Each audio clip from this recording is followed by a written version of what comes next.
बिस्मिल्लाहिर्रहमानिर्रहीम। आज हम पढ़ेंगे जी आयत नंबर आयत नंबर 7। कल हमने पढ़ी थी आयत नंबर 6, सूरतुन निसा आयत नंबर 7।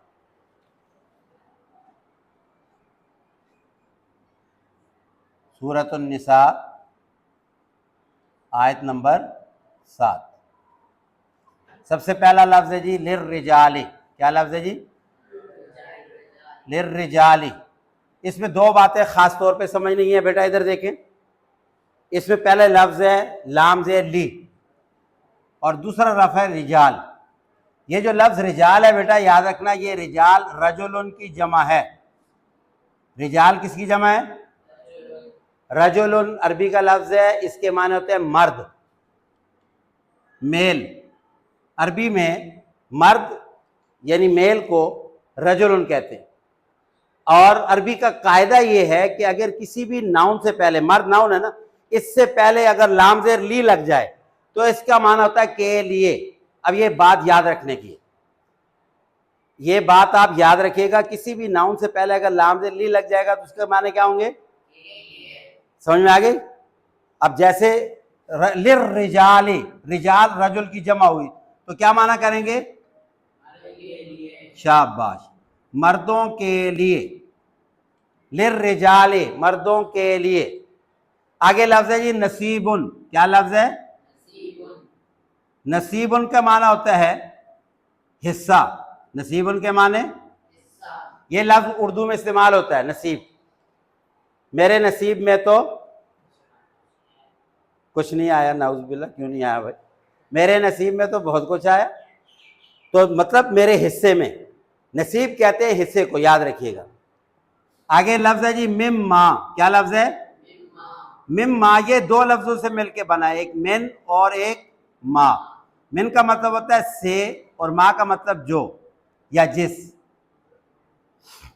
अब इसका माना क्या जाता है? उसमें से जो। मिम्मा का माना क्या करेंगे?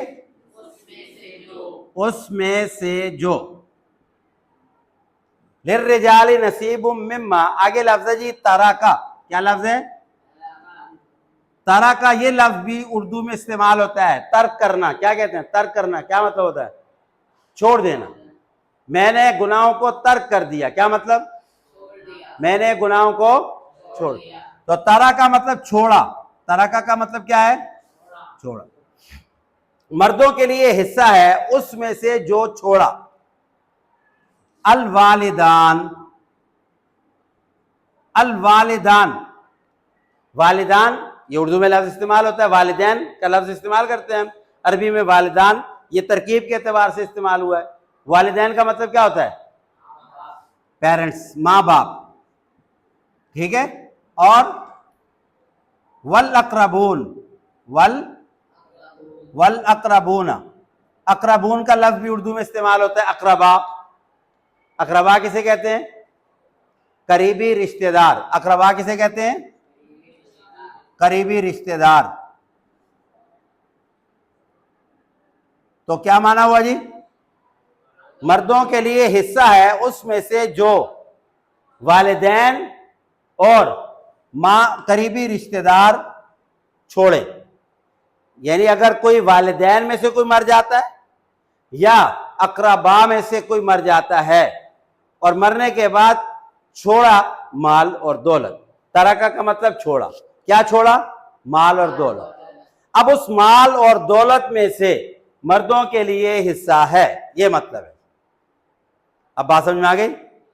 अगर कोई वालिदैन में से माँ या बाप या अक़रबा में से कोई मर जाता है, यानी करीबी रिश्तेदारों में से अगर कोई मर जाता है, तो अब उनके मरने के बाद उनकी फैमिली में जो मेल होंगे, मर्द होंगे, उनका हिस्सा है। उनका आगे आगे सुनिए, आगे क्या है जी? वलिन निसाई। क्या लफ्ज़ है? वलिन निसाई। अब बताइए इसका माना क्या करेंगे जी? शाबाश। देखिए लाम आ गया के लिए और निसा का मतलब औरतें, और औरतों के लिए यानी फीमेल के लिए अगर आगे जो लफ्ज है वो सारा वही है, पढ़िए क्या है, नसीबुम यही लफ्ज है, मिम्मा यही है, तरका यही है, वालिदान यही है, अकरबून यही है, वही माना करेंगे। और औरतों के लिए हिस्सा है उसमें से जो छोड़ें वालिदैन और अकरबा।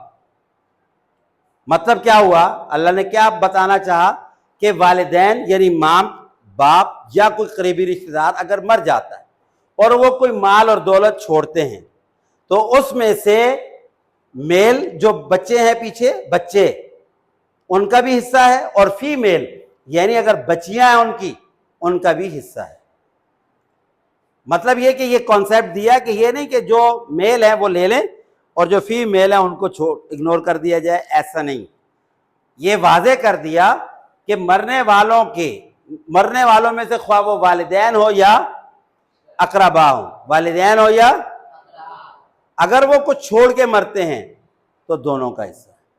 दोनों में कौन कौन शामिल है जी, दोनों में कौन कौन शामिल है, याद रहेगा, बोलो याद रहेगा। उसके बाद आखिर में कहा जी, क्या कहा जी, मिम्मा कल्ला मिन्हु औ कसुर, मिम्मा कल्ला मिन्हु औ कसुर। तर्जमा सुनिएगा बेटा, मिम्मा गुजर चुका, ये क्या माना करेंगे, उसमें से जो यानी जो को छोड़ा है। कल्ला का माना क्या है, थोड़ा, कल्ला का मतलब कम मिकदार। मिन्हु का माना पहले बता चुका हूं, उसमें से। और औ का मतलब होता है या, कसूर कसीर से है, ज्यादा, यानी छोड़ा हुआ माल कम मिकदार में है या ज्यादा मिकदार, कम मिकदार में है या ज्यादा मिकदार में है। ये नहीं कि कम मिकदार में है तो सिर्फ बच्चे ले लेंगे, ज्यादा मिकदार में है तो दोनों को देंगे, नहीं। 1 रुपया है तब भी दोनों शामिल हैं, और अगर 1 करोड़ है तो तब भी दोनों, 1 प्लाट है तो तब भी दोनों शामिल हैं, और अगर 10 प्लाट है तो तब भी दोनों। ये नहीं है कि जी बस एक ही गाड़ी या बच्चियों को कहां देंगे, एक ही प्लाट है बच्चियों को क्यों दें, या थोड़े से तो पैसे, अब 1 लाख रुपया है, आप बच्चियों को कैसे दें हम, नहीं। ये हुक्म खुदाबंदी है कि जो कुछ अगर पेरेंट्स में से कोई मर जाता है या अकरबा में से कोई मर जाता है तो जिस तरह से मेल का हिस्सा होगा इसी तरह से, बोलो ना, और वो छोड़ा हुआ जो कुछ भी है वो ख्वाह मिकदार में कम हो या, और आखिर में बड़ा जबरदस्त अल्फाज अल्लाह ने इस्तेमाल किए, नसीबम मफरूजा।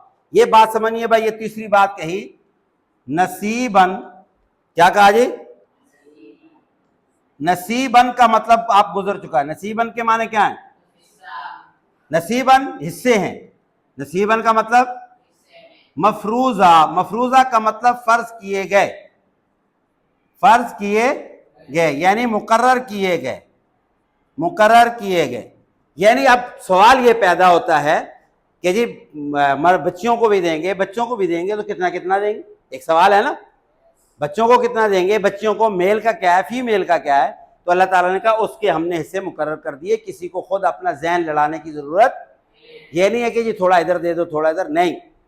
नसीबम मफरूजा, वो हिस्से हमने मुकर्रर किए। पता कहां पे है, वो 4थे पारे में सूरह निसा में ही आगे आयत है, पूरा रुकू है, यूसीकुमुल्लाहु फी औलादिकुम लिज़्ज़करि मिस्लु हज़्ज़िल उन्सयैन, पूरा रुकू है, उसमें बताया है कि बच्चों को कितना मिलेगा, बच्चियों को कितना मिलेगा, मेल का क्या हिस्सा है, फीमेल का हिस्सा क्या है, माँ का हिस्सा क्या है, बाप का, माँ का भी होता है, बाप का भी होता है, समझे, बीवी का भी होता है और खामंद का भी होता है। अगर बीवी मर जाए तो खामंद का, और खामंद मर जाए तो बीवी का। ये सारे हिस्से अल्लाह ने पूरी तरतीब से बयान किए। समझ में आ गई बात भाई, बोलो समझ में आ गया। तो ये थी जी आयत नंबर 7 सूरतुन निसा। इसमें ये बयान किया है कि अगर कोई शख्स माँ या बाप या अकरबा में से मर जाता है तो उसके पीछे उसके बच्चे हैं, बच्चियां हैं, तो सबको इससे मिलेंगे। ख्वाह वो उसकी मिकदार तरके की कम है या ज़्यादा है। नंबर 2 ये कि भाई वो हिस्से कितने मिलेंगे, उसकी तादाद भी मुकर्रर की गई है। बंद कर दें।